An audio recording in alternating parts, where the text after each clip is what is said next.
Gary Payton II is one of the most exciting defenders to watch in today's NBA, and for that reason we will be breaking down his defensive ability. Let's get into it. Payton is a tremendous on-ball defender. He's excellent at applying smart pressure to the ball handler, but one thing he does extremely well is lateral slide into a cross step. At this point in his career, it's almost second nature, and I doubt he even thinks about it anymore. A crossover step is used to cover more ground very quickly while also being on balance when guarding your opponent. But also look how he finished off the possession with a deflection. He's always making an impact. On this play against Luka, watch how he immediately does the crossover step once Luka starts to go downhill, and then see how Payton uses his hands to mirror the ball every step of the way and force a tough shot. And that's honestly the best thing about him. His hands are always active throughout the entire possession.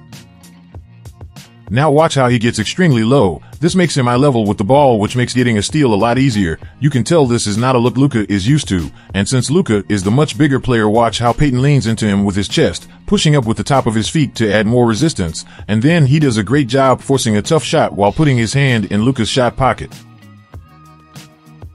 Now against SGA, his elite footwork is on full display. He's very reactive with his feet, and this is hard to do because for most players, if you have jittery feet, it's a lot easier for the offensive player to shake you off balance. But Payton has such elite anticipation and footwork that he can take that risk and win that matchup more times than not. And while he is elite at forcing tough shots and getting defensive stops, his active hands while on the ball is why he's one of the most disruptive defenders. Watch how he jumps with both hands in the air for the deflection. This is a tactic he uses often, and it's effective because going up with both hands gives you a better chance of disrupting the pass. But not only that, it can sort of blind the ball handler's vision too. Here he presses up on Zach LaVine, not giving him any room to breathe, and as soon as LaVine starts to drive, Payton steals the ball. But let's focus on how exactly he gets most of his on-ball steals, because to my knowledge he's the only NBA player who does this. When going for a steal, he usually takes a huge lunge step in front of the ball handler to get the steal. This gives Payton the perfect angle to steal the ball, and the amount of skill and timing this requires is next level, because if anyone other than Gary Payton II does this, it will most likely be a foul, and for that reason he doesn't use it on every single possession, but he pulls it off every once in a while, and it's honestly just a very unique way of getting steals.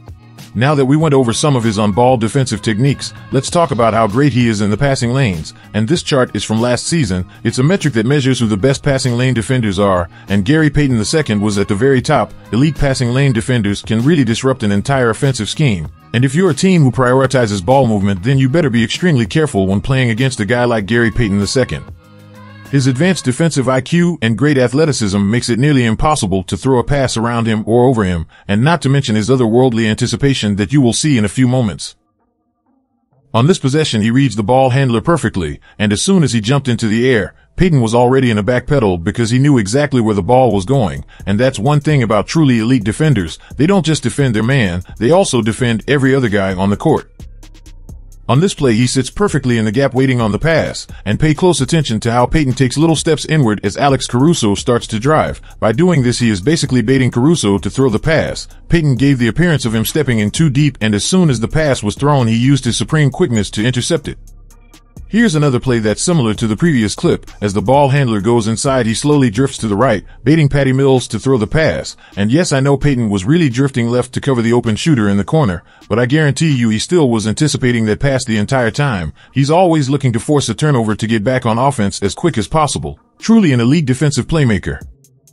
But okay, we've went over his on-ball defensive ability and his passing lane defense, but what really makes him a unique defender is his ability to defend bigger players, in most cases even centers, and due to his 38-inch vertical and anticipation, he is very good at blocking centers as a help side defender.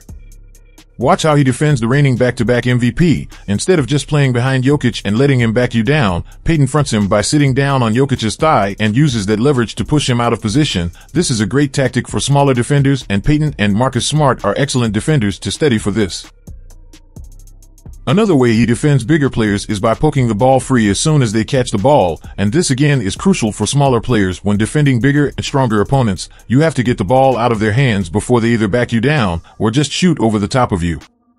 His help side defensive ability on bigs is terrific. He goes straight for the ball when the pass is being made to a big man down low. But to wrap this video up, the three main important aspects of his overall defensive ability is number 1, great footwork and transitioning between lateral slides and cross steps. Number 2 is his lunge steal tactic where he steps in front of the ball handler. Number 3 is how elite his anticipation is in the passing lanes. And number 4 is how he disrupts centers. And there's a lot more to his game on that end of the court, so if you would like a part 2, like this video and comment down below. And if you enjoyed this video, make sure to hit that thumbs up and consider subscribing to the channel for more NBA defensive content.